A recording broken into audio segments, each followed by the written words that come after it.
and suddenly they're calling up and screaming, "The power of attorney is defective." No, it's not. No, it's not. What you should be bringing to the bank is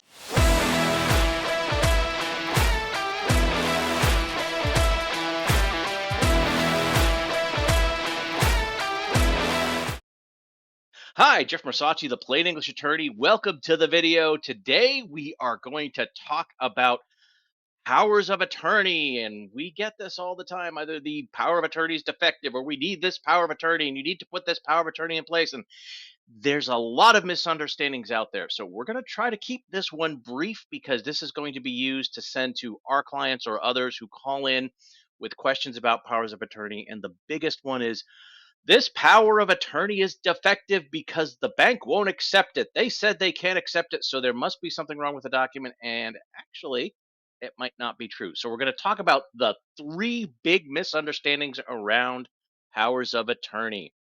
So, let's start with a plain English definition of a power of attorney and what it is and what it does. So, under the plain English definition, it's a legally executed document where someone empowers someone else to do certain things they themselves can legally do. All right, so we're going to use that definition and we're just going to keep it simple with that. And we're going to go through these three big things that people have misconceptions about. Now, the first one is that they need this power of attorney as if it's something that can be kind of magically imposed on someone else, that an attorney can just draft up a document and suddenly here's this magical empowerment for someone. And the calls we get end up being, I have my partner, or I have my father or my mother. They're in the hospital, they're in a coma, and I need to do financial things for them. So they told me I need a power of attorney. Go ahead and draw that up. If you think it's important for educational videos like this to get out there, then please help us out by subscribing to the channel. Whoa, wait a minute. Let's go back to that definition. It's when a legally competent person is empowering someone else. At the time they're in a coma, they don't have that capacity to do that. And it's heartbreaking when it happens, and it just kind of emphasizes the whole you need to plan ahead. But we got a call several years back that they were they needed to come in and do their estate planning. We're going to come in later, but for now, I just need the power of attorney and the healthcare power of attorney. And we asked, well, why do you need this immediately? Oh, because my partner is in the hospital in a coma. I can't do anything financial, and his parents just came in and they're taking over everything. I've lived with them for however many years. I'm financially dependent on them. They're the only one who has their name on the lease. The family's kicking me out. I'm out of the hospital room. I'm being kicked out of my own apartment. So if you put together this power of attorney for me, then suddenly I can be back in charge of stuff because that's what my partner would have wanted. Well, unfortunately, in this heartbreaking situation, sorry, there's nothing that can be done. They are already incapacitated. So you can't just draw up a power of attorney when someone's incapacitated and just expect it to be legally effective. So that's the biggest misunderstanding, is you can't do it when someone's already incapacitated. Second big misunderstanding that we get, and oh my gosh, we get this all the time. The bank is refusing to honor this power of attorney. It's defective. Well, okay, what's going on? Well, my dad died and I'm trying to get control of the bank accounts and I've got the power of attorney and they won't honor it. Well, okay, that's again, when you're looking at this definition that we put together, it's that someone can stand in and legally do what the other person who's giving them the power could do. Well, and this is the way to think about it. Legally, if you're dead, you cannot do banking transactions, you cannot withdraw money. Legally, you're not allowed to because you're dead. So you can't just have someone come in with this power of attorney to say, well, I have power of attorney. I should be able to do this action because legally, when you're dead, you can't. That's when everything really kind of switches. And it's a process thing, really. And it's to prevent people from stealing from estates, which, okay, that this makes sense. If you give someone a power of attorney, they're acting on your behalf or your benefit, and they have legal accountability to you, so that when they're going in and they're doing banking transactions, moving and money around, writing out checks to pay bills and things like that, okay, there's this accountability to you. But once you're deceased, that power of attorney ends, and then we move over to its probate. Probate is what's going to legally empower the executor or the administrator to take a hold, because now it's a different process. It's not you as the beneficiary anymore, you're dead. So now it's for the estate, and to get the bills paid for the creditors and to end up getting everything over properly to the beneficiaries after you're gone. So it's a completely different process. So you cannot go into a bank with a power of attorney for a deceased person and start doing transactions. It's just legally not going to work.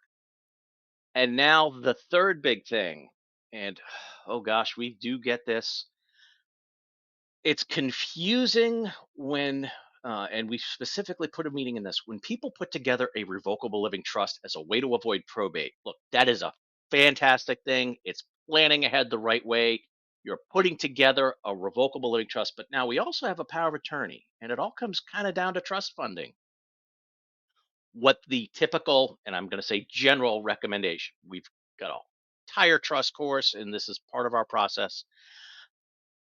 You have assets that are inside your revocable living trust. Usually it's bank accounts, at least most bank accounts, stocks, bonds, and mutual funds, not your IRAs and 401ks, real estate, and your personal assets. Those are all inside your revocable living trust, and therefore they come under the jurisdiction of you as the first trustee.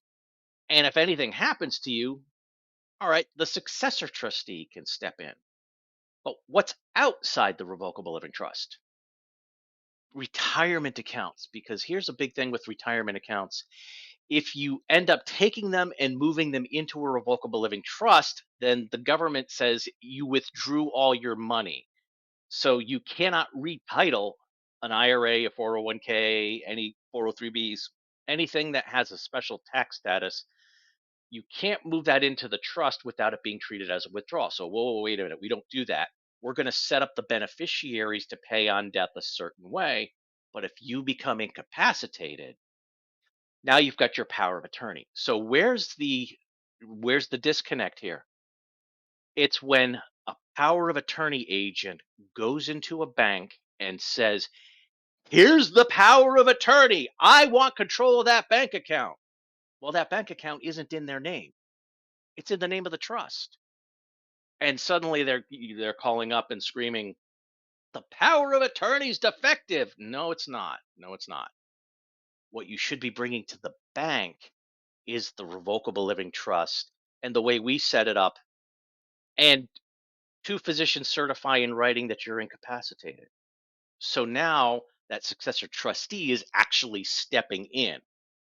And this is also a big reason why we want the power of attorney list of people to line up with your successor trustee list in the revocable living trust. So you really have to look at it. Can a person go into a bank and just start saying, "I want to handle transactions under somebody else's bank account"? Because technically the trust is a separate entity, even though the person who's setting up is the trustor or the trustee and the first level beneficiary. You can't take the power of attorney and go in and start managing things within the trust. That's the purview of the successor trustee. Well, it's the same person. Yes, but you're not handing the bank the proper documentation. It's not that the power of attorney is defective. It's that you're using the wrong document. And now here's where this all ends up being crazy and why the bank sometimes says the power of attorney is defective or it doesn't say what it needs to say. It's because some power of attorney documents will specifically write in that they are allowed to do whatever they want with trust assets as well. And so the person is actually signing a power of attorney as their own trustee. And the trust document has to say that they are allowed to do this. And no, no, no.